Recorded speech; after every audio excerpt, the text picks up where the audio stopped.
सास के मेहमान। सिमर की सास की सारी जिंदगी किराए के मकान में ही बीती, लेकिन जब बेटा कमाने लायक हुआ तो उसने अपना बड़ा मकान बनाया। क्या है माँ, इतनी लंबी लिस्ट मेहमानों की? गृह प्रवेश है सिर्फ, शादी में तो तुमने इन लोगों को बुलाया ही था ना। अरे बेटा, तुम्हारे पिता और मैंने तो सारा आजीवन घर नहीं बनाया, ये सोचकर कि पैसा घर में लगा देंगे तो तुझे कहाँ से पढ़ाएंगे। अब बेटा, घर जैसी खुशी में मैं उन लोगों को कैसे भूल जाऊं जिन लोगों के साथ मैंने पूरा जीवन काटा। तभी वहाँ बहू आ जाती है। क्या माँ जी, कैसी बात कर रही हैं? बुआ जी, चाची जी, उनकी बेटियाँ, ससुराल वाले सभी तो आ रहे हैं। मैंने उनकी लिस्ट सुमन से पूछकर तैयार कर ली है। हाँ बेटा, ये लोग तो रिश्तेदार हैं, इन लोगों को तो बुलाना ही है, लेकिन जिन लोगों के साथ मैं किराए के मकानों में रही, वो मकान मालिक, वो पड़ोसी, उन्हें कैसे भूल सकती हूँ। माँ, लेकिन वो नीलम आंटी को तो मत बुलाना, बड़ा ही लो स्टैंडर्ड साउंड करती है वो। हाँ माँ, और वो किरण को भी। उनका पति और बेटा खाते कितना है।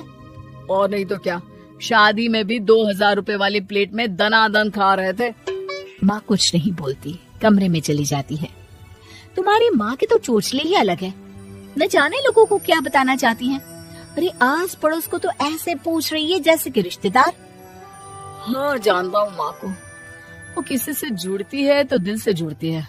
वैसे बात करता हूँ उनसे।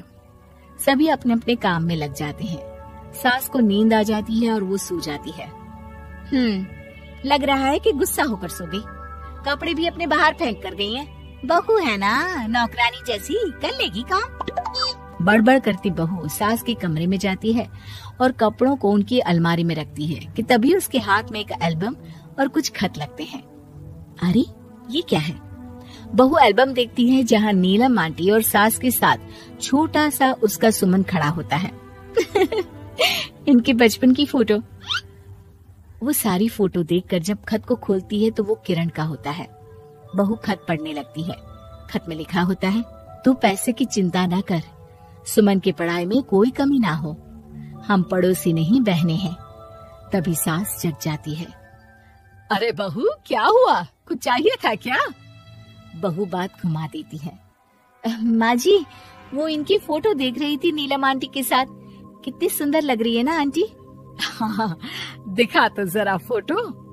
बहू सास को फोटो देती है। सास फोटो देखकर कहती है, याद आता है, तेरे ससुर जी तो थे नहीं, काम के लिए 10 दिनों के लिए शहर से बाहर गए थे। जब बेटा होने वाला था तब नीलम आंटी और अरुण अंकल ही थे। आंटी बेचारी रात भर मेरे साथ बैठी रही, तो अंकल भाग भाग कर दवाई का इंतजाम कर रहे थे। बेटे के होने के बाद भी जब तक मैं घर नहीं आई मेरे पास ही रहे। रिश्तेदार तो आए थे मुंडन में 10 दिनों के बाद। बहू सुनकर खुश होती है। तभी नजर खत पर पड़ती है।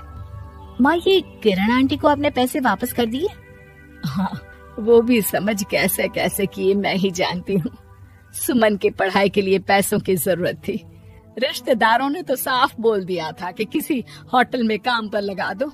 कई लोग बर्तन धोने के साथ पढ़ाई करते हैं, लेकिन किरण आंटी, उन्होंने अपने बुढ़ापे के लिए बचाए हुए पैसों को सुमन की पढ़ाई के लिए दे दिए। यानी कि आज ये जो कुछ भी है वो किरण आंटी के कारण ही ना? हाँ बहू, ऐसे ऐसे पड़ोसी हुआ करते थे जो किसी रिश्ते के नाम से नहीं बल्कि अपनेपन से भरे थे। फिर सास का बोलने का रुख तीखा हो जाता है।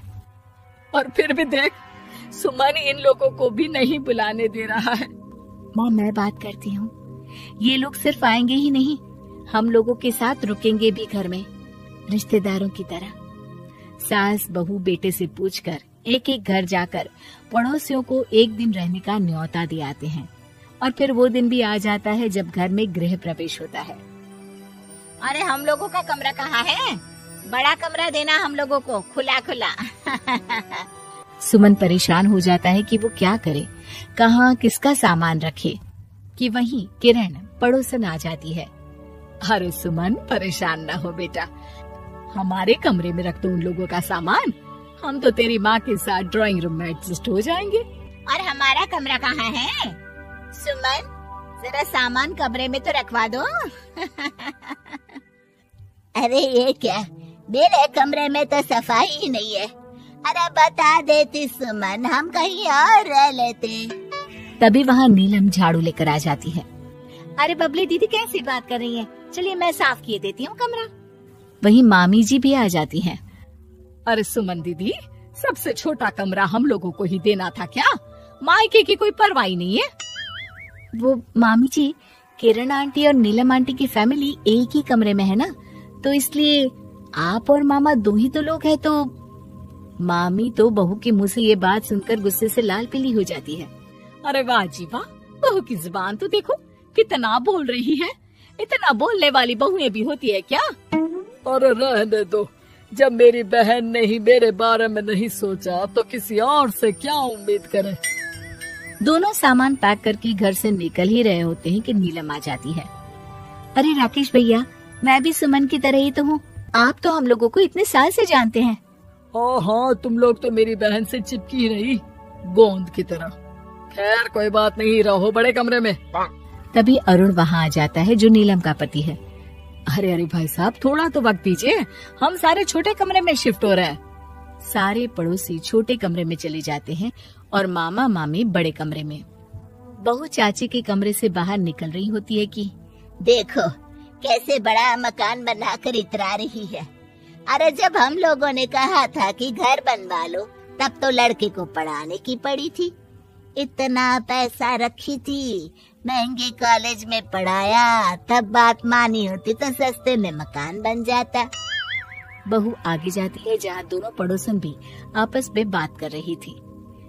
मानना पड़ेगा सुमन को, बहुत ही समझदारी के साथ चली। बच्चों की जिम्मेदारी को सबसे ऊपर रखा, रिश्तेदारों के साथ भी पूरा निभाया। नहीं तो आजकल के रिश्तेदार। अरे सुमन के लिए तो हम हमेशा ही खड़े हैं। बहू तभी मामी के पास जाती है, जहाँ वो मामा से कह रही होती है, बस अब आ गए इसके घर। अब तो ये रो रो कर भी बुलाएगी तो मैं ना आऊं। कैसे कमरे में रखा हम लोगों को। सुमन भी ना किसी काम की नहीं है। बहू सभी को देख समझ रही थी। रिश्तेदारों के नखरों के बीच पड़ोसियों का प्यार। वो देखकर समझ जाती है कि सास के असली मेहमान कौन है।